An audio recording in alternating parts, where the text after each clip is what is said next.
ओम श्री परमात्मने नमः। अथ पंचदशोऽध्यायः।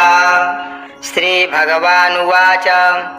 ऊर्ध्वमूलमधः शाखमस्वत्थं प्राहुरव्ययम्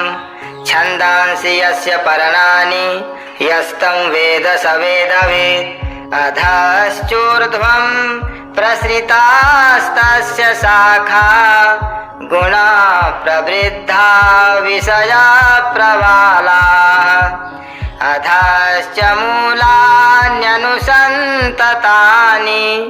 कर्मानुबन्धीनि मनुष्यलोके न रूपमस्येह तथोपलभ्यते नान्तो न चादिर्न च सम्प्रतिष्ठा अस्वात्थमेनं सुविरूढमूलमसङ्गशस्त्रेण दृढेन छित्त्वा ततः पदं तत्परिमार्गितव्यम्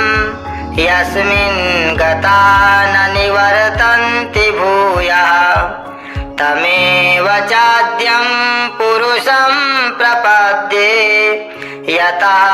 प्रवृत्तिः प्रसृता पुराणी निर्माणमोहा जितसङ्गदोषा अध्यात्मनित्या विनिवृत्तकामाः द्वन्द्वैर्विमुक्ताः सुखदुःखसंज्ञैर्गच्छन्त्यमूढाः पदमव्ययं तत् न तद्भासयते सूर्यो न शशाङ्को न पावकः यद्गत्वा न निवर्तन्ते तद्धाम परमं मम ममैवांशो जीवलोके जीवभूतः सनातनः मनः षष्ठानीन्द्रियाणि प्रकृतिस्थानि कर्षति शरीरं यदवाप्नोति यच्चाप्युत्क्रामतीश्वरः गृहीत्वैतानि संयाति वायुर्गन्धानि वासयात् श्रोत्रं चक्षुः स्पर्शनं च रसनं घ्राणमेव च अधिष्ठाय मनश्चायं विषयानुपसेवते उत्क्रामन्तं स्थितं वापि भुञ्जानं वा गुणान्वितं विमूढानानुपश्यन्ति पश्यन्ति ज्ञानचक्षुषा यतन्तो योगिनश्चैनं पश्यन्त्यात्मन्यवस्थितं यतन्तोऽप्यकृतात्मानो नैनं पश्यन्त्यचेतसः यदादित्यगतं तेजो जगद्भासयतेऽखिलं यच्चन्द्रमसि यच्चाग्नौ तत्तेजो विद्धि मामकम् गामाविश्य च भूतानि धारयाम्यहमोजसा पुषणामि चौषधीः सर्वाः सोमो भूत्वा रसात्मकः अहं वैश्वानरो भूत्वा प्राणिनां देहमाश्रितः प्राणापानसमायुक्तः पचाम्यन्नं चतुर्विधं सर्वस्य चाहं हृदि सन्निविष्टो मत्तः स्मृतिर्ज्ञानमपोहनं च वेदैश्च सर्वैरहमेव वेद्यो